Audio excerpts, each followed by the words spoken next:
Assalamualaikum, salam sejahtera and good day to everyone. For today, our group will be presenting about absorption refrigeration cycle. These are our group members, which consist of Aina Nurfaika, Muhammad Amirul Azwa, Amira Fatona, and Nurhusna Hafia.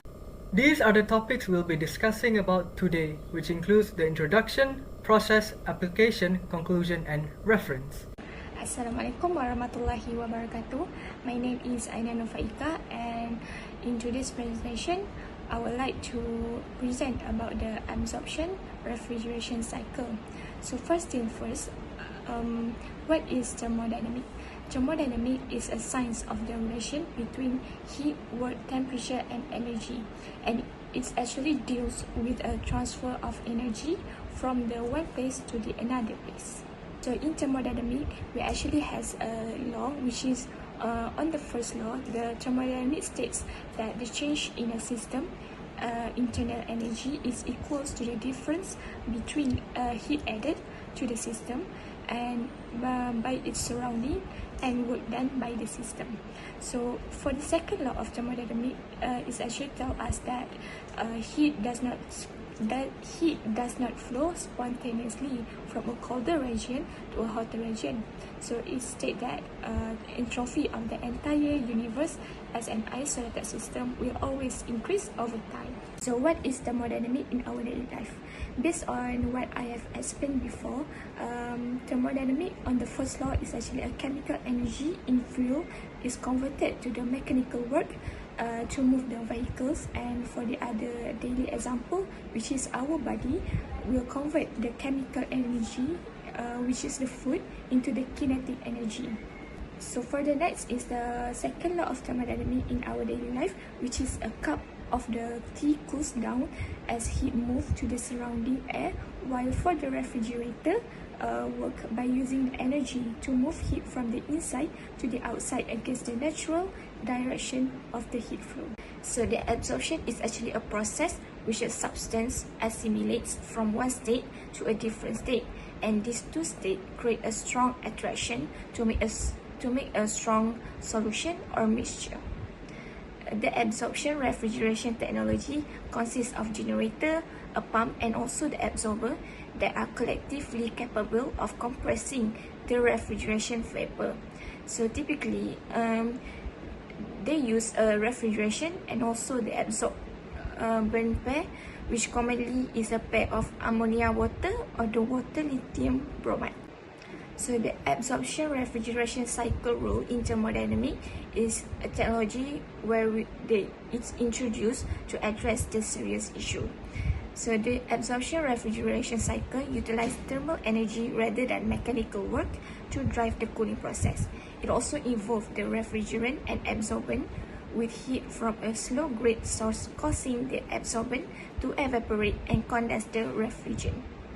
By using the absorption refrigeration cycle, it actually can consume the low energy consumption, where the absorption cycles typically require less electrical energy than the traditional vapor compression cycle. In addition, this cycle can utilize low-grade heat, which can be driven by the low temperature heat sources like waste heat, and making them suitable for renewable energy application. So it also can give advantage to the environmental, where this system have a lower environmental impact, especially concerning the global warming and also the ozone depletion. Process absorption refrigeration cycle.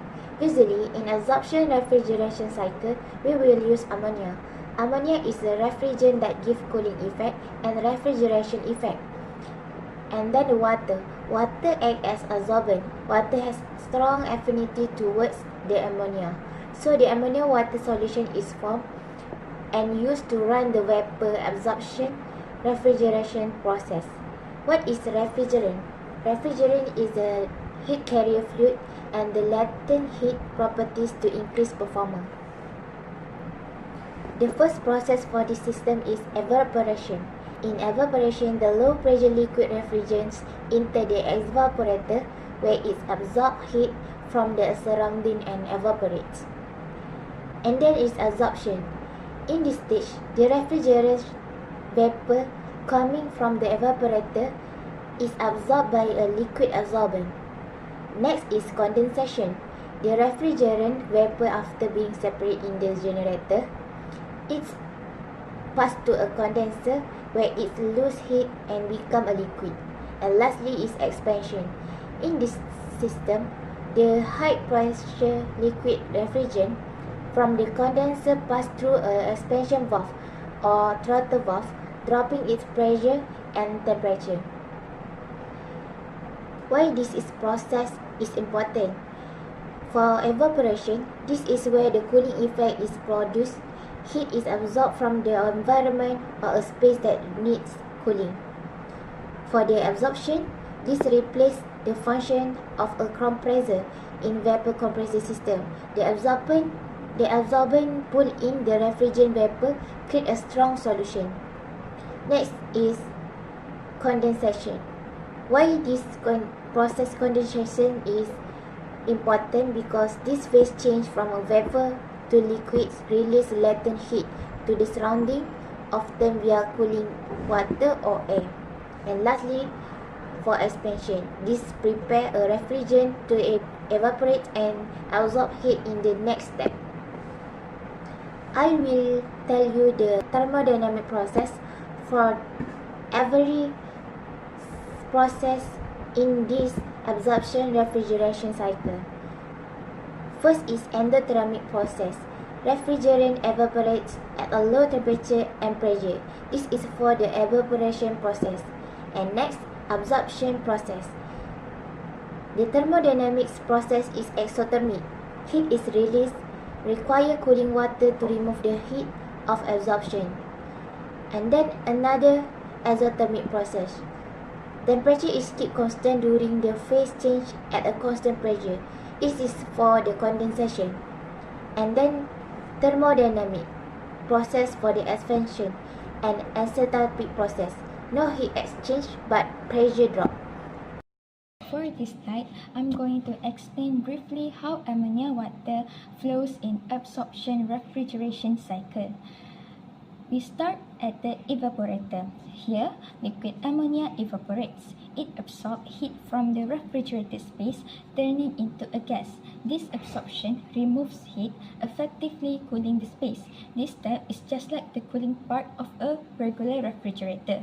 The ammonia vapor then flows into the absorber, where it mixes with cold water. The water absorbs the ammonia gas, forming an ammonia water solution. This step captures the refrigerant and prepares it for the next cycle.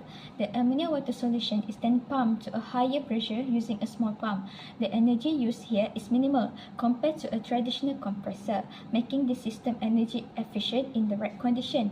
Next, the pressurized solution enters the generator. A heat source such as gas flame or solar heat heats the solution. This causes the ammonia to boil off and separate from the water. The ammonia vapor now flows to the condenser, where it releases heat to the environment and condenses back into liquid ammonia.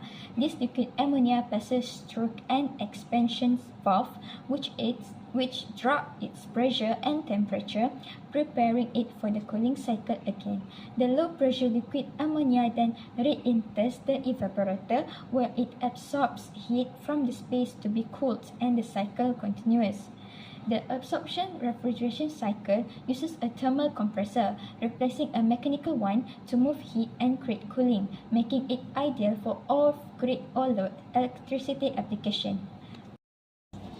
Next, the coefficient of performance for refrigeration system is a measure of their efficiency, defined differently for general refrigeration system and absorption refrigeration system. Definition: the ratio of the heat removed from the reservoir, cooling effect QL, to the net energy input, W net in, required to achieve that cooling, COP, are equal to QL over W net in. The ratio of the quantity of cooling power produced in the system to the quantity of heat applied to operate the system. And the COP for absorption refrigeration cycle typically ranges from 0.5 to 1.7. This COP vars is the formula based on temperature. where Tg is temperature of the generator, Ts is temperature of the surrounding, Ta temperature of the evaporator. Type of absorption refrigeration cycle. First is ammonia water cycle. Absorption is based on the principle that ammonia vapor dissolves in water, lowering vapor pressure and enabling cooling. The refrigerant as ammonia and absorbent as water. And second is water lithium bromide cycle. This uses water as a refrigerant and lithium bromide as absorbent, and it's widely used in commercial HVAC chiller. And lastly, chemical absorption cycle. Use special salt, membranes, or chemical reaction for niche application like solar-driven system or full cell integration. Application. And for the application, it is used in off-grid refrigeration, which means it is used in remote or rural areas where electricity is scarce or unreliable. It uses absorption refrigeration because it uses heat as its primary input. This can come from gas burners, solar collectors, biomass stoves, or kerosene. The cycle replaces the electrically driven compressor with a thermal compressor involving components like the generator, absorber, and pump. This allows the cycle to function without electricity. For example, for the systems such as solar absorption refrigerators, which basically are refrigerators that uses solar as its energy source. Other than that is gas-fired camping fridges. Like in the picture, it is a mini fridge that uses gas as its electricity. The thermodynamic advantage would be obviously it avoids the need for electric compressor and uses local thermal energy. Other than that, it is also applied in waste heat recovery. In many industrial processes and engines, waste heat, often low-grade heat, is produced and usually lost to the environment. Absorption refrigeration cycle can utilize this otherwise wasted thermal energy to provide useful cooling, a process known as trigeneration or combined cooling heat and power, CCHP. Trigeneration or cogeneration, as you can see in the diagrams, means that when a fuel is used in, let's say, a generator, it will produce two types of energy, such as electrical energy and heat energy. The absorption cycle works efficiently with low to medium temperature heat sources, which are common in waste heat streams. By converting waste heat into refrigeration cooling effect, overall system efficiency improves, aligning with the second law of thermodynamics, making better use of available energy. An example of the system would be the cooling in industrial plants, air conditioning in buildings powered by cogeneration system, shipboard refrigeration using engine exhaust. The thermodynamic advantage would be it converts low-grade waste heat into useful refrigeration. And lastly, for the conclusion, the absorption refrigeration cycle is a cooling system that works using heat instead of electricity. It uses a special liquid and gas, such as ammonia and water, to create a cooling effect. This system is very useful in places where electricity is not available, such as remote villages or off-grid areas. By using heat from the sun, gas, or even firewood, the system can keep food and medicine cold without needing power from the electrical grid. Using off-grid refrigeration has many good effects. It helps people in rural areas to store food safely and reduce waste. It also makes medicine storage easier and supports better health. This system is better for the environment because it uses less electricity and produces fewer harmful gases. It also saves money in the long term because it does not rely on expensive electrical system. In conclusion, the absorption refrigeration cycle is a smart and simple way to keep things cool, especially in places without electricity. It is good for the environment, helps people live healthier lives, and makes good use of natural or waste heat.